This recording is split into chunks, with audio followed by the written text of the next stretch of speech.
নমস্কার বন্ধুরা, welcome to আরকে sports. আশা করি তোমরা সবাই সুস্থ ও ভালো আছো।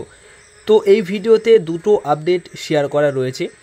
তো প্রথম যে আপডেটটা শেয়ার করব সেটা হচ্ছে জেমি ম্যাকলারেনের অ্যানাউন্সমেন্ট কবে আসবে এটা নিয়ে তোমরা কিন্তু প্রশ্ন করা শুরু করেছো।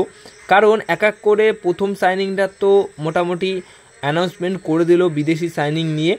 তো এবার জেমি ম্যাকলারেনের সইটা নিয়ে কবে কনফার্ম অফিসিয়াল অ্যানাউন্সমেন্ট করবে সেটা নিয়ে কিন্তু অধীর আগ্রহে তোমরা অনেকেই অপেক্ষা করছো।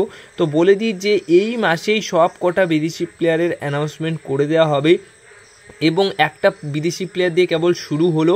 এবার জেমি ম্যাকলারেনের সাইনিংয়ের অফিসিয়াল অ্যানাউন্সমেন্টটা হয়তো মাঝের সময় হতে পারে, জুলাই মাসে, আবার শেষের দিকে হতে পারে, কারণ ওটা একটু স্পেশাল। তো ওটা একটু অন্যরকমভাবেও হয়তো অ্যানাউন্সমেন্ট করতে পারে, হয়তো এমন হয় না ওয়েট করিয়ে, সমর্থকদের ওয়েট করিয়ে একটা বড় চমক দেবে, এরকমভাবে অ্যানাউন্সমেন্ট হয়তো করতে পারে। তো ওটাও কিন্তু এই মাসের মধ্যেই কমপ্লিট করে ফেলবে অ্যানাউন্সমেন্টটা। এবার নেক্সট আপডেট সবশেষে যেটা দিতে চলেছি সেটা হচ্ছে অবশ্যই বিদেশি ডিফেন্ডার তো একটা সই করালো টম অ্যালড্রেড। এই যে ফুটবলার, এই বিদেশি ডিফেন্ডারকে তো সই করিয়ে নিল মোহনবাগান দল। এবার আরও একটা বিদেশি ডিফেন্ডার তো নেয়ার কথাবার্তা যেরকম প্ল্যানিং রয়েছে সবটাই রয়েছে। তো সেই বিদেশিটি কী হতে পারে সেটা তো তোমরা কম বেশি সবাই জানো, অ্যালবাতো রদ্রিগেজ। তো অ্যালবাতো রদ্রিগেজ এই যে ফুটবলারটি, এই ফুটবলারটির অ্যানাউন্সমেন্ট কিন্তু নেক্সট অ্যানাউন্সমেন্ট মোহনবাগান দলের তরফ থেকে হতে পারে বা হতে চলেছে।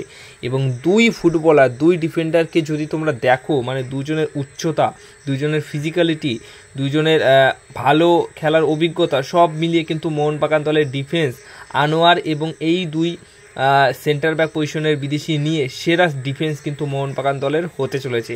তো নেক্সট আপডেট বা নেক্সট অ্যানাউন্সমেন্ট কিন্তু অ্যালবাতো রদ্রিগেজের হতে চলেছে বা হতে পারে।